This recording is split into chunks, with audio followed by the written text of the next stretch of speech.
Imagine un instant où rien d'extraordinaire ne se produit à l'extérieur, où aucune preuve immédiate ne confirme que quelque chose a changé.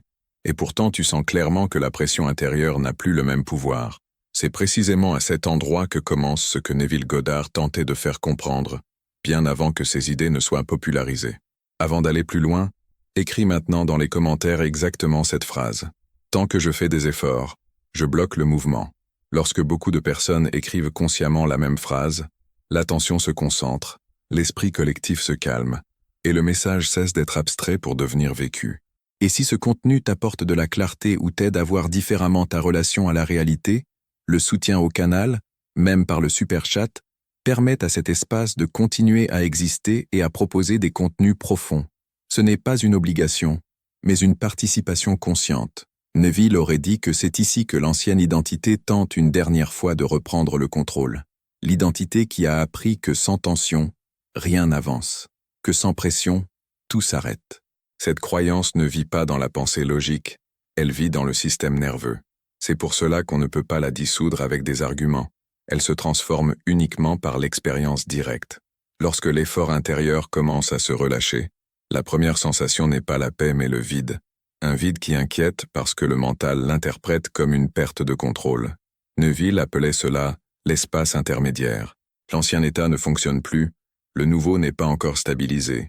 Beaucoup de personnes font demi-tour à cet endroit précis, mais celui qui reste commence à remarquer quelque chose de subtil. Le temps ne semble plus hostile. Les décisions ne portent plus le même poids émotionnel. Elles ne définissent plus la valeur personnelle. Avant, chaque choix était un jugement sur soi. Maintenant, il devient un simple mouvement. Neville expliquait que l'effort naît toujours de la confusion entre être et faire. Lorsque tu crois que ce que tu fais te donne le droit d'exister, chaque action devient lourde. Lorsque tu agis depuis un être déjà assumé intérieurement, l'action perd sa dureté. Dans cet état, la relation aux pensées change aussi. Les pensées continuent d'apparaître, y compris les doutes, mais elles ne sont plus prises comme des ordres. Elles n'ont plus besoin d'être combattues ou corrigées. Neville insistait sur le fait que les pensées ne créent pas, elles expriment un état. Lorsque l'état change, les pensées perdent naturellement leur autorité. Beaucoup de personnes gaspillent leur énergie à tenter de contrôler leur mental, alors que la source de la tension reste intacte. Dans la vie quotidienne, cette transformation devient concrète. Les échanges sont plus calmes. On écoute sans se préparer intérieurement à réagir. On parle sans se surveiller. Les relations perdent leur charge défensive, non parce que les conflits disparaissent, mais parce qu'ils ne menacent plus l'identité. Neville aurait dit que l'on cesse de se mesurer à la réalité. Lorsque l'être n'est plus en négociation, les circonstances n'ont plus besoin de convaincre. L'incertitude, autrefois insupportable, devient tolérable. Elle n'est pas idéalisée, mais elle ne déclenche plus de panique. Cette tolérance est un signe de stabilité intérieure. Tant que la sécurité est cherchée à l'extérieur, l'effort reste nécessaire. Neville voyait là une erreur fondamentale, croire que la sécurité vient des conditions. Lorsqu'elle est intérieure, l'effort perd sa fonction centrale. L'effort peut encore apparaître ponctuellement, mais il ne dirige plus l'ensemble du système.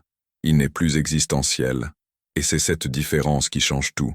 La vie ne se présente plus comme un mur à franchir, mais comme un mouvement auquel répondre. Répondre, et non réagir. Avec le temps, les désirs changent eux aussi. Ils perdent leur urgence. Ils ne sont plus des bouées de sauvetage, mais des expressions naturelles. Neville disait que ce qui est vécu comme normal se manifeste sans résistance. Ce qui n'est pas contesté intérieurement n'a pas besoin d'être forcé. À la fin de cette phase, il n'y a pas de révélation spectaculaire, mais une clarté tranquille. La réalité n'était pas figée, elle était retenue, par l'attente, par la peur, par la pression intérieure constante.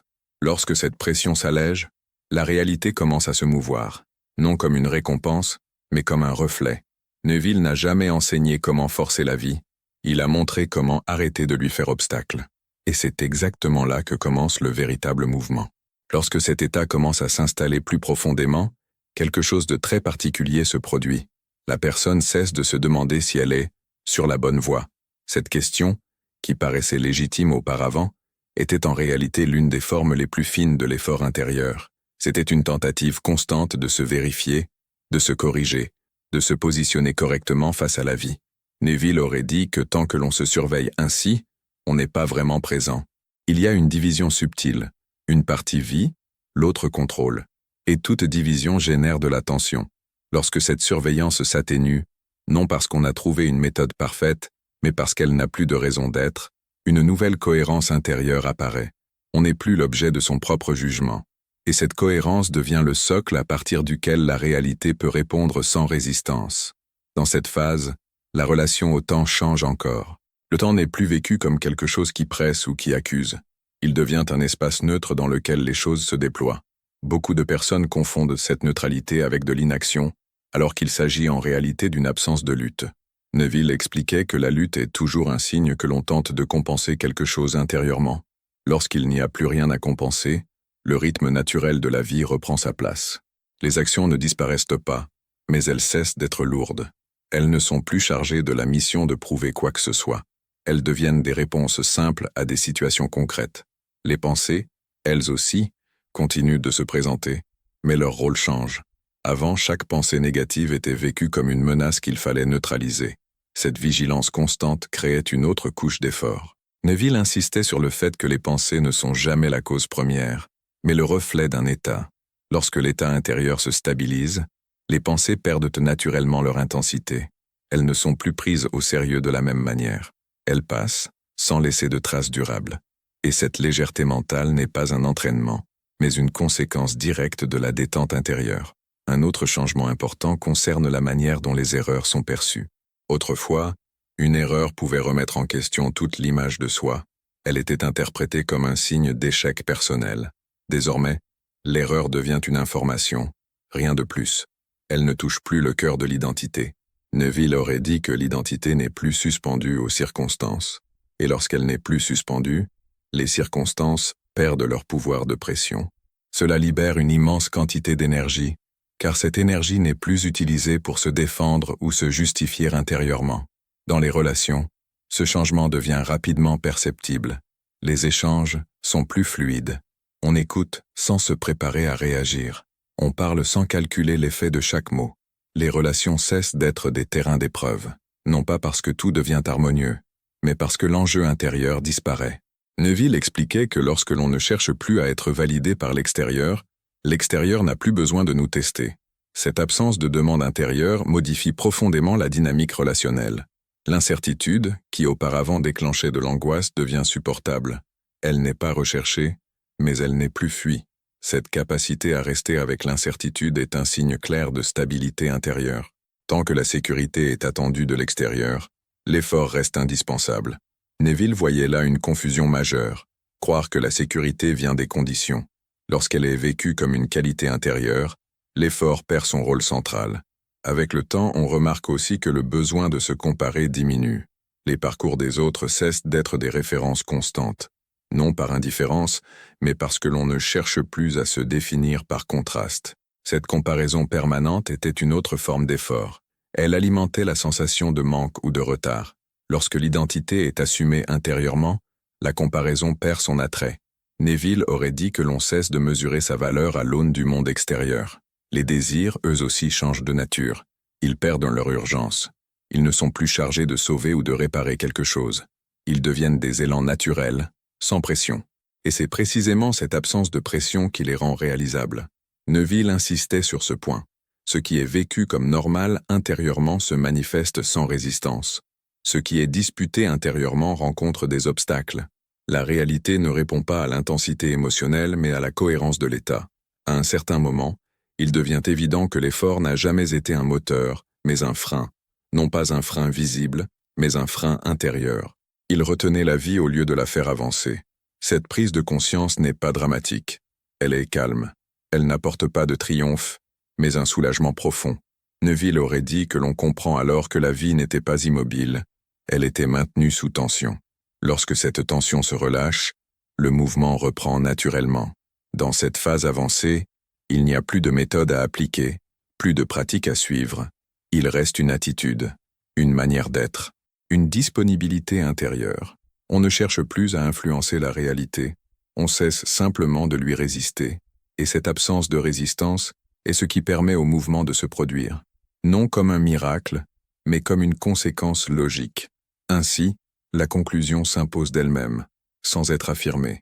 Tant que l'effort est au centre, la réalité semble figée parce qu'elle est retenue. Lorsque l'effort perd sa place centrale, rien n'a plus besoin d'être poussé. La réalité se met en mouvement parce qu'elle est libre. Et cette liberté n'est pas un objectif à atteindre, mais l'état naturel qui apparaît lorsque l'on cesse de lutter contre le moment présent. Lorsque cet état devient réellement vécu et non plus simplement compris, une dernière transformation s'opère, souvent la plus silencieuse de toutes. C'est la disparition du besoin d'anticiper. Anticiper était une forme déguisée de contrôle, une tentative de se protéger contre l'inconnu en l'imaginant à l'avance. Neville aurait dit que l'anticipation n'est jamais neutre, elle est toujours chargée de l'état à partir duquel elle naît. Lorsque l'état intérieur est tendu, l'anticipation produit des scénarios de tension.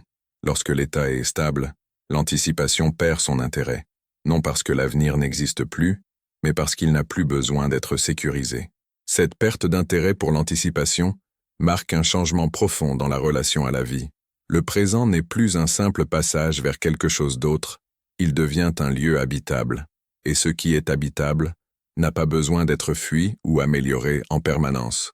Neville insistait sur ce point essentiel. Le présent est toujours le point de pouvoir, mais tant que le présent est rejeté intérieurement, ce pouvoir reste inaccessible. Lorsque le présent est accepté sans condition, le pouvoir cesse d'être recherché, il est simplement exercé. Cette acceptation n'est pas une résignation, elle est une reconnaissance. La reconnaissance que rien n'a besoin d'être différent pour que l'on soit en sécurité intérieurement. À partir de là, même les anciennes peurs perdent leur structure. Elles peuvent encore apparaître, mais elles ne s'organisent plus, elles ne prennent plus racine. Elles traversent le champ de la conscience comme des nuages sans devenir des systèmes. Neville aurait dit que le sol intérieur a changé. Ce qui autrefois poussait ne trouve plus de terrain fertile. Cette transformation se reflète également dans la manière de faire face aux défis. Les défis ne sont plus vécus comme des tests existentiels, mais comme des situations à traverser. La différence est fondamentale. Traverser implique un mouvement, une confiance dans la continuité. Être testé implique une menace, une possibilité de chute. Lorsque l'identité n'est plus en jeu, la chute n'a plus de sens. Il peut y avoir des difficultés, mais il n'y a plus de catastrophe intérieure. Cette stabilité devient perceptible pour l'entourage, non pas comme une posture, mais comme une présence. Les autres sentent qu'il n'y a plus de demande implicite, plus de tension invisible. Neville expliquait que lorsque l'on cesse d'attendre quelque chose des autres, les autres cessent inconsciemment de résister. La dynamique change sans effort. C'est ainsi que des situations se dénouent, sans confrontation. Non parce que l'on a trouvé les bons mots, mais parce que l'on ne porte plus la charge qui alimentait le conflit. Avec le temps, cette manière d'être devient si naturelle qu'on oublie même qu'elle a été acquise. Elle cesse d'être un état spécial. Elle devient la norme. Et ce qui est normal ne demande aucun entretien particulier. Neville aurait dit que l'homme est alors revenu à son état originel, non conditionné par la peur ou le manque. Dans cet état, la réalité n'est plus perçue comme un obstacle à franchir, mais comme un mouvement à accompagner. Les événements ne sont plus interprétés comme favorables ou défavorables, mais comme cohérents avec un processus plus large. Cette cohérence n'est pas intellectuelle, elle est ressentie. Elle donne le sentiment que les choses arrivent au bon moment, non parce qu'elles sont parfaites, mais parce qu'elles ne sont plus combattues, et c'est précisément cela qui marque la fin réelle de l'effort. L'effort n'est pas remplacé par une autre stratégie, il est rendu inutile. Il ne disparaît pas par discipline, mais par compréhension incarnée. Neville aurait conclu que lorsque l'homme cesse de se contracter intérieurement, la vie cesse de lui résister. Le mouvement n'est plus quelque chose à provoquer, il devient la conséquence naturelle d'un état intérieur libre. Et cette liberté n'est pas une promesse future, elle est l'évidence silencieuse de ce qui reste lorsque toute lutte intérieure s'éteint. Lorsque cette compréhension est totalement intégrée, il se produit quelque chose de très simple et pourtant irréversible. Le besoin de vérifier disparaît. Plus besoin de se demander si l'on est aligné, si l'on applique correctement, si l'on a encore perdu l'état. Neville aurait dit que tant que l'on vérifie, on doute, et tant que l'on doute, on se place à l'extérieur de soi-même. Ici, il n'y a plus d'extérieur. Il y a une continuité tranquille entre ce qui est ressenti et ce qui est vécu. Cette continuité enlève à l'effort sa dernière justification. L'effort était toujours une tentative de combler une distance intérieure. Quand la distance n'existe plus, l'effort devient absurde. Le mental peut encore proposer ses anciens réflexes, mais il ne trouve plus d'adhésion. Ils apparaissent comme des automatismes dépassés, non comme des vérités. Et ce changement est fondamental, car il n'exige plus de vigilance constante. Il n'y a rien à protéger. L'état se soutient de lui-même parce qu'il ne repose plus sur une construction fragile. À partir de là, la vie commence à répondre avec une régularité presque déroutante. Pas sous forme de coups de chance, mais sous forme de cohérence. Les situations s'enchaînent avec un sens qui n'a pas besoin d'être expliqué. Les choix s'imposent d'eux-mêmes, sans lutte intérieure. Les réponses arrivent sans être arrachées. Neville aurait dit que l'homme vit alors depuis l'évidence intérieure, non depuis l'attente. Cette évidence n'est pas émotionnelle, elle est existentielle. Elle dit simplement « je suis là » et cela suffit. Et parce que cela suffit, la réalité n'a plus besoin de prouver quoi que ce soit. Même les périodes de calme ou d'apparente immobilité changent de nature. Elles ne sont plus vécues comme des blocages, mais comme des respirations. Le silence n'est plus interprété comme un refus de la vie, mais comme un espace où quelque chose se réorganise. Neville insistait sur le fait que le mouvement véritable n'est pas toujours visible immédiatement. Il commence souvent comme un réajustement interne, imperceptible à l'œil, mais déterminant pour la suite. Dans cet état, l'homme cesse aussi de dramatiser ses propres émotions. Une émotion peut être intense, sans devenir envahissante. Elle est ressentie pleinement, puis elle passe. Elle ne s'installe plus comme une identité. Cette fluidité émotionnelle est l'un des signes les plus clairs que l'effort ne gouverne plus l'expérience. L'émotion n'a plus besoin d'être gérée. Elle se régule naturellement parce que le terrain intérieur est stable. Les anciennes peurs perdent leur pouvoir de structuration. Elles peuvent surgir, mais elles ne construisent plus de scénario. Elles ne dirigent plus les choix. Neville aurait dit que l'homme a cessé de leur donner un rôle central. Et lorsqu'une chose n'est plus centrale, elle ne décide plus. Peu à peu, cette manière d'être devient si évidente qu'elle n'est plus remarquée. On ne se dit plus « je suis dans un bon état », on vit. Et vivre ainsi n'a rien d'extraordinaire, c'est précisément ce qui la rend durable. L'extraordinaire demandait de l'effort. Le naturel se maintient sans tension.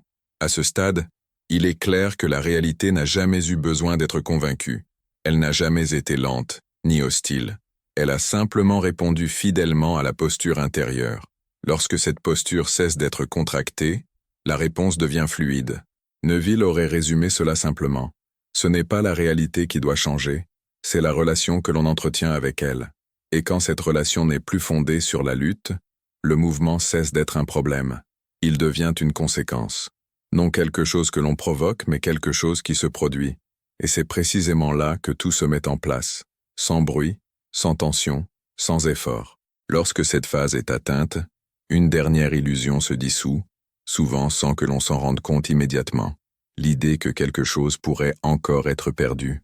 Tant que cette idée subsistait, même sous une forme subtile, l'effort avait encore une raison d'exister. Neville aurait dit que la peur de perdre est toujours liée à une identité conditionnelle. On croit que ce que l'on est dépend de ce qui arrive ou de ce qui pourrait arriver. Lorsque cette croyance se défait, le sol intérieur devient inébranlable. Il ne s'agit pas d'un optimisme naïf, mais d'une stabilité profonde qui ne cherche plus de garantie. À partir de là, le rapport à la vie change définitivement. Chaque situation est vécue comme une expérience, non comme un test.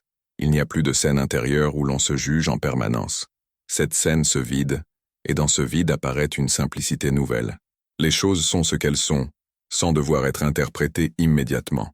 Neville insistait sur le fait que cette simplicité n'est pas une réduction, mais une expansion. Quand l'esprit cesse de surcharger l'expérience retrouve sa richesse naturelle. Les perceptions deviennent plus fines, les intuitions plus claires, non parce que l'on cherche à les développer, mais parce qu'aucune tension ne les bloque plus. Dans cet état, même l'action change de saveur. On agit mais sans urgence. On avance mais sans pression.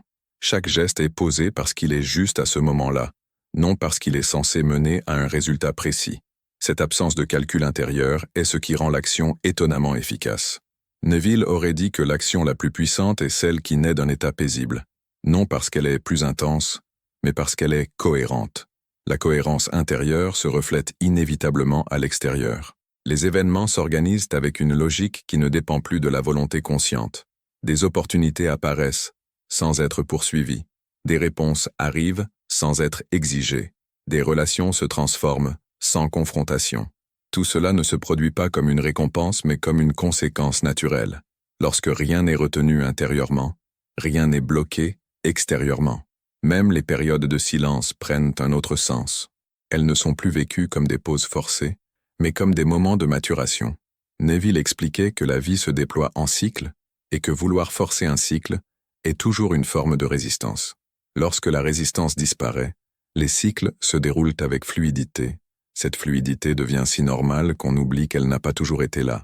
L'effort, autrefois omniprésent, devient un souvenir lointain. Il peut encore se manifester dans certaines circonstances, mais il n'est plus pris au sérieux. Il n'est plus suivi. Il est reconnu pour ce qu'il est, un ancien réflexe sans autorité. Et c'est précisément cette absence d'autorité qui marque la fin réelle du processus. Neville aurait dit que l'homme n'a rien gagné. Il a simplement cessé de se perdre. Il n'a rien ajouté. Il a retiré ce qui l'empêchait de vivre pleinement. Et lorsque ce retrait est complet, la réalité n'a plus besoin d'être provoquée. Elle se déploie d'elle-même, avec une précision tranquille. Ainsi, la conclusion s'impose sans être formulée. Tant que l'effort dominait, la réalité semblait immobile parce qu'elle était tenue. Quand l'effort s'efface, il n'y a plus rien à tenir, et ce qui n'est plus tenu peut enfin se mouvoir librement. Lorsque cet état s'approfondit encore, quelque chose de très subtil mais décisif se produit. La personne cesse totalement de vivre dans l'attente d'un signal extérieur. Il n'y a plus ce regard intérieur tendu vers le futur, plus cette écoute permanente à la recherche d'un indice, d'un signe, d'une confirmation. Neville aurait dit que tant que l'on attend un signe, on reste intérieurement divisé. Une partie de soi vit ici, l'autre est projetée ailleurs. Cette projection est une forme raffinée d'effort, souvent déguisée en patience ou en espoir. Lorsque cette attente se dissout, le présent cesse d'être un simple passage et devient un lieu stable. Ce changement ne provoque pas d'exaltation, il apporte une sobriété profonde. Une sobriété qui n'a rien de froid mais qui est étonnamment vivante. La vie n'est plus ressentie comme quelque chose qui doit commencer plus tard. Elle est déjà là, pleinement accessible. Neville insistait sur le fait que l'état intérieur est toujours le véritable point de départ. Quand l'état devient suffisant en lui-même, la réalité n'a plus besoin d'être sollicitée. Elle répond naturellement, comme un écho sans délai. Cette réponse n'est pas toujours spectaculaire, mais elle est cohérente. Les événements cessent de paraître aléatoires.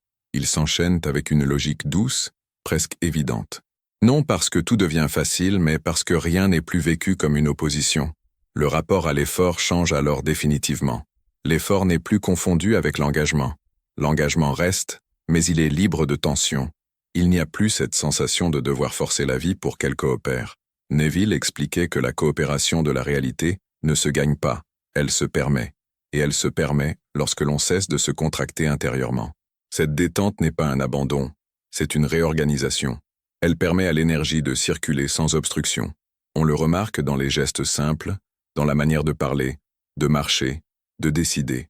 Tout devient un peu plus lent, mais beaucoup plus précis. La précipitation disparaît parce qu'elle n'est plus nécessaire. La peur de manquer le bon moment s'efface, car chaque moment devient utilisable. Dans cette phase, même les anciennes blessures psychiques perdent leur pouvoir structurant. Elles peuvent encore être présentes en mémoire, mais elles ne gouvernent plus la perception. Elles ne dictent plus les réactions. Neville aurait dit que l'on cesse d'habiter le passé, et ce retrait du passé libère une quantité immense d'espace intérieur. Cet espace n'est pas vide, il est disponible. Disponible pour des réponses nouvelles, pour des choix plus justes, pour des rencontres différentes.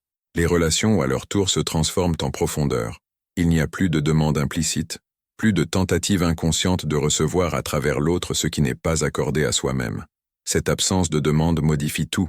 Les tensions relationnelles se dissolvent souvent sans discussion, simplement parce que la charge intérieure n'est plus là pour les alimenter. Neville soulignait que lorsque l'on cesse d'attendre quelque chose des autres, les autres cessent de résister. Ce n'est pas une stratégie sociale, c'est une loi de résonance. Le même principe s'applique au rapport à l'abondance, au travail, au projet.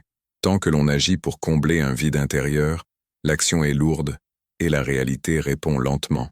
Lorsque l'on agit depuis un état déjà comblé, même si les résultats ne sont pas immédiats, ils se mettent en place avec une étonnante fluidité. Cette fluidité n'est pas spectaculaire, elle est fiable. Elle ne promet pas, elle se manifeste. Avec le temps, il devient évident que l'effort n'a jamais été un allié. Il a seulement donné l'illusion du contrôle. Et cette illusion, une fois reconnue, perd toute autorité. On n'a plus besoin de lutter contre l'effort. Il disparaît par manque de justification. Neville aurait dit que l'homme ne devient pas plus fort, il devient plus vrai. Et cette vérité intérieure est ce qui rend toute lutte inutile. Le monde extérieur cesse d'être perçu comme un obstacle à franchir. Il devient un terrain de réponse. Les choses arrivent quand elles arrivent, sans être arrachées. Et lorsqu'elles arrivent, elles ne déséquilibrent pas, parce que l'équilibre n'est plus dépendant d'elles. C'est ici que le processus atteint sa maturité. Non pas dans une fin définitive, mais dans une stabilité vivante. La vie continue de bouger, mais elle ne bouscule plus. Elle invite, et répondre à cette invitation ne demande aucun effort, seulement une présence claire. Neville aurait conclu que l'état naturel de l'homme n'est pas la lutte, mais l'accord. Et lorsque cet accord est vécu, la réalité n'a plus besoin d'être poussée. Elle se déploie parce qu'elle n'est plus retenue. Lorsque cette maturité s'installe, une chose devient évidente sans avoir besoin d'être formulée. La vie n'a jamais demandé à être dominée. Elle demandait seulement à ne plus être contredite intérieurement. Neville aurait dit que l'homme, à ce stade, cesse définitivement de se positionner face à la réalité comme face à un problème à résoudre. Il n'y a plus de posture stratégique, plus de tentatives d'anticipation subtile, plus de calcul intérieur visant à garantir un résultat. Cette absence de calcul libère une intelligence plus profonde, qui n'est pas mentale, mais perceptive.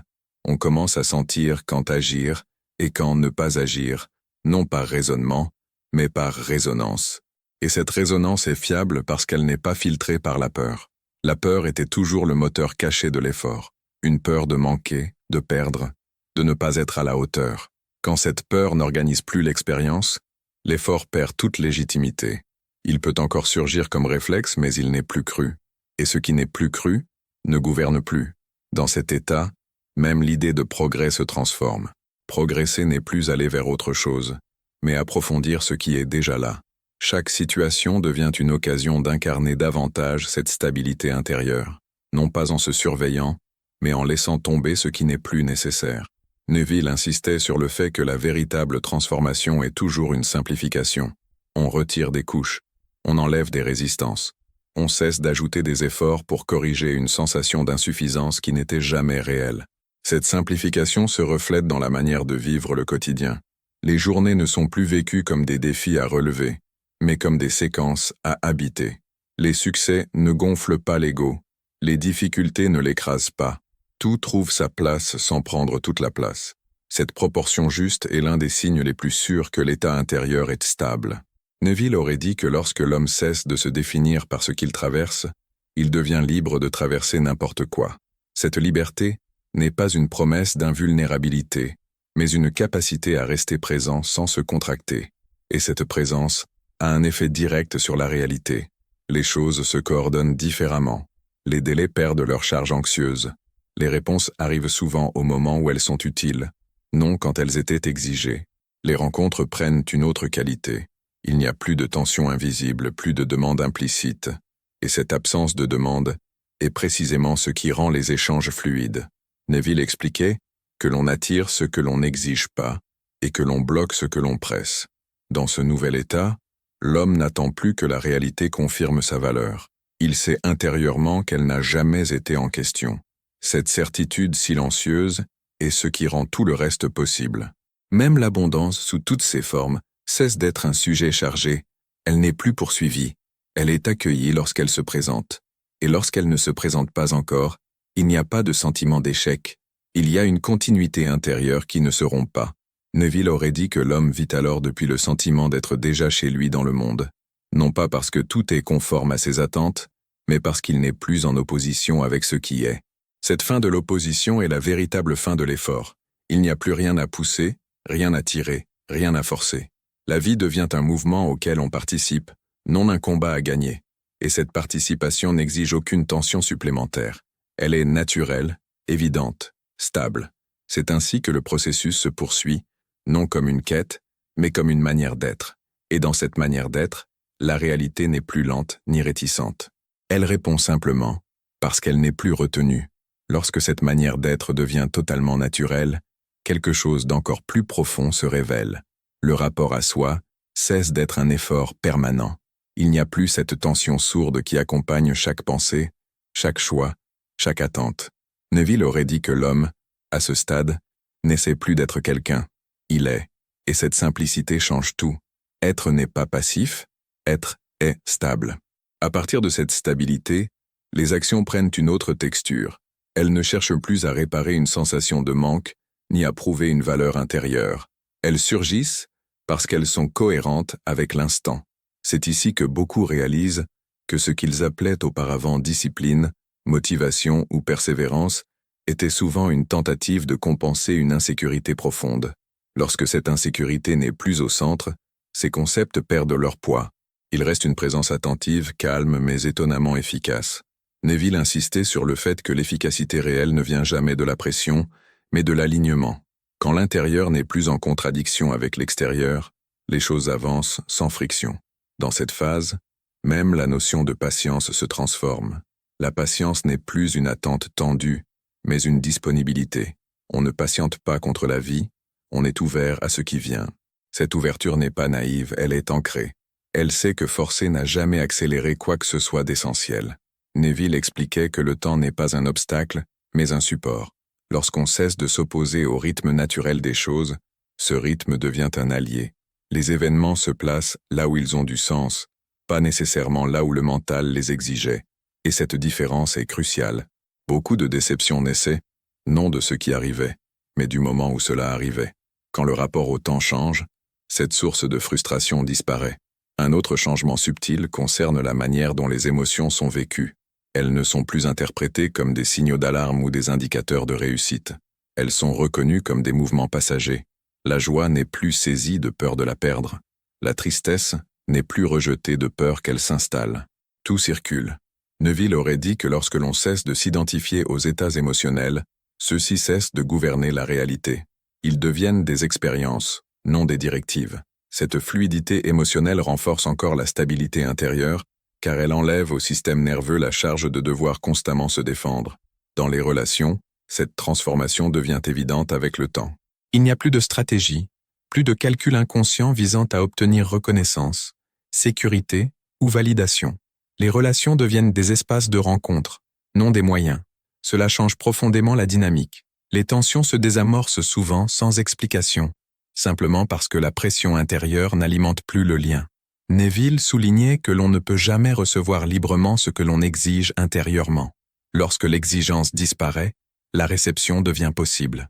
Et cela vaut pour toutes les formes d'échange, matérielles ou émotionnelles. Progressivement, il devient clair que la réalité n'a jamais été lente, ni résistante. Elle répondait exactement à la posture intérieure. Tant que cette posture était contractée, la réponse semblait bloquée. Lorsque la contraction se relâche, la réponse devient fluide, non spectaculaire, mais constante. Les choses se mettent en place avec une précision tranquille. On ne se demande plus pourquoi maintenant. On reconnaît simplement que maintenant est juste. Neville aurait dit que c'est le signe que l'on ne vit plus en opposition au présent. À ce stade, même la notion de manifestation perd son caractère mystique ou technique. Il n'y a plus rien à pratiquer. Il n'y a plus de méthode à appliquer. Il y a un état à habiter. Et cet état n'est pas fabriqué. Il est révélé par la disparition de ce qui l'empêchait d'être vécu. L'effort était cet empêchement. Une couche de tension devenue si familière qu'elle semblait normale. Lorsqu'elle disparaît, ce qui reste n'est pas vide, mais plein de cohérence, de clarté, de présence. Neville aurait conclu que l'homme ne change pas le monde en ajoutant quelque chose à lui-même, mais en retirant ce qui le sépare de la vie. Cette séparation était intérieure. Elle prenait la forme de lutte, de pression, de contrôle. Quand cette séparation s'efface, le monde n'a plus besoin d'être conquis. Il est rencontré. Et cette rencontre est le véritable mouvement. Pas un mouvement forcé, pas un mouvement attendu, mais un mouvement vivant. C'est ainsi que tout continue de se déployer, naturellement, sans effort, parce que plus rien n'est retenu. Lorsque cette continuité devient totale, il n'y a plus de rupture entre l'intérieur et l'extérieur, plus de moments où l'on se sent en retard par rapport à la vie. Cette sensation de retard était l'une des expressions les plus subtiles de l'effort, une manière de se situer toujours un pas derrière l'instant présent. Neville aurait dit que tant que l'homme se perçoit comme arrivant après coup, il vit dans une tension permanente. Lorsque cette perception s'efface, l'instant cesse d'être quelque chose à rattraper. Il est vécu de l'intérieur. Et vivre de l'intérieur change tout, parce qu'il n'y a plus de distance à combler. Cette absence de distance rend l'effort inutile. Il n'y a plus rien à pousser, plus rien à accélérer. La vie n'est plus devant, elle est ici. Dans cet état, même la notion de décision se transforme. Les décisions ne sont plus des carrefours angoissants, mais des orientations naturelles. On ne se demande plus si l'on fait le bon choix, parce que le choix émerge d'un état stable. Neville expliquait que le doute accompagne toujours les décisions prises depuis un état fragmenté.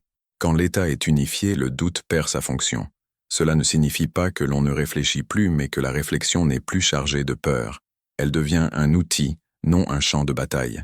Cette clarté se manifeste aussi dans la manière dont on interprète les résultats. Il n'y a plus de lecture dramatique. Ce qui fonctionne est accueilli, ce qui ne fonctionne pas est ajusté, sans remise en question de l'identité. Cette neutralité face aux résultats est l'un des signes les plus nets que l'effort n'est plus le moteur. Neville aurait dit que lorsque l'homme n'attache plus sa valeur à l'issue devient plus fluide. Non parce qu'elle est contrôlée, mais parce qu'elle n'est plus bloquée par la tension intérieure. Le rapport au corps change également. Le corps cesse d'être un instrument sous pression. Les tensions chroniques diminuent, non par technique mais parce que la source de la contraction se retire. Le corps retrouve son intelligence propre, il régule, il ajuste, il récupère. Cette détente corporelle n'est pas spectaculaire, mais elle est profonde. Elle accompagne la détente psychique car les deux étaient liés. Neville soulignait que le corps est toujours le premier à refléter l'état intérieur. Lorsque l'état se stabilise, le corps suit naturellement. Dans cette phase, même le silence intérieur prend une autre dimension. Il n'est plus un vide inquiétant mais un espace habité. On peut rester sans pensée, sans projet, sans narration, et se sentir pleinement vivant. Cette capacité à demeurer sans agitation est un signe de maturité intérieure. Elle montre que l'on ne dépend plus du mouvement mental pour se sentir exister. Neville aurait dit que l'homme touche alors à son centre, là où rien n'a besoin d'être justifié. Ce centre devient une référence stable, non pas une position rigide, mais un point d'équilibre. À partir de ce point, la vie peut être vécue dans toute sa diversité sans déséquilibrer l'essentiel. Les hauts ne font plus perdre pied, les bas ne font plus perdre confiance. Tout s'inscrit dans un mouvement plus large qui n'est plus combattu. C'est ici que la relation à la réalité se simplifie définitivement. Elle n'est plus vécue comme un dialogue conflictuel, mais comme une interaction naturelle. La réalité répond, non parce qu'elle est manipulée, mais parce qu'elle n'est plus résistée. Neville aurait résumé cela en disant que l'homme cesse de se tenir devant la vie et commence à se tenir avec elle. Cette nuance est essentielle. Devant, il y avait confrontation. Avec, il y a coopération. Et cette coopération ne demande aucun effort particulier. Elle est la conséquence directe d'un état intérieur qui ne se contracte plus. Ainsi le mouvement de la vie devient constant, fiable, sans à-coups dramatiques. Il n'a plus besoin d'être surveillé. Il se poursuit de lui-même. Et l'homme, dans cet état, ne cherche plus à faire bouger la réalité. Il découvre qu'elle n'a jamais cessé de bouger. Il avait seulement cessé de la laisser passer. Lorsque tout cela est pleinement vécu, il n'y a plus rien à chercher, plus rien à atteindre, plus rien à corriger. La fin du processus n'est pas une victoire ni une illumination spectaculaire, mais une normalité retrouvée. Neville aurait dit que l'homme revient simplement à son état naturel, celui qui existait avant que l'effort, la lutte et la tension deviennent des habitudes. À ce point, même l'idée de transformation perd son sens, car il n'y a plus de distance entre ce que l'on est et ce que l'on vit. La vie ne semble plus répondre après coup, elle se déploie en même temps que l'état intérieur. Il n'y a plus ce décalage subtil qui donnait l'impression d'être toujours en retard ou en attente. Tout est simultané. Cette simultanéité est la preuve silencieuse que l'effort n'est plus à l'œuvre. Là où il y avait autrefois anticipation, contrôle et peur de mal faire, il y a maintenant une confiance calme, sans objet précis. Neville insistait sur le fait que la véritable foi n'est pas une croyance intense, mais une absence de résistance. Quand l'homme cesse de résister intérieurement à ce qui est, la réalité cesse de résister à ce qu'il vit. Ce n'est pas une loi morale, c'est une loi de cohérence. À partir de là, même les mots deviennent secondaires. Il n'est plus nécessaire d'expliquer, de convaincre ou de justifier ce qui se vit. L'expérience parle d'elle-même par sa stabilité. Les circonstances continuent de changer, parfois rapidement, parfois lentement, mais elles ne désorganisent plus l'intérieur. Et parce que l'intérieur n'est plus désorganisé, l'extérieur trouve naturellement sa forme. Neville aurait conclu que ce n'est jamais l'effort qui fait bouger la réalité, mais l'état à partir duquel on la rencontre. Quand cet état est libre, la réalité est libre de répondre. Il n'y a plus de combat, plus de pression, plus de tentative de forcer le mouvement. Le mouvement est déjà là. Il l'a toujours été. Ce qui disparaît à la fin, ce n'est pas l'action, ce n'est pas le désir, ce n'est pas la création, c'est la lutte intérieure contre le présent. Et lorsque cette lutte s'éteint complètement, la vie peut enfin circuler sans obstacle. C'est ainsi que tout se met en place, non comme un résultat à obtenir, mais comme l'expression naturelle d'un état intérieur pacifié. Rien n'a été ajouté, rien n'a été arraché. Il a simplement cessé d'y avoir un effort pour être là où l'on est déjà. Et c'est précisément dans cette évidence silencieuse que la réalité trouve son mouvement le plus juste,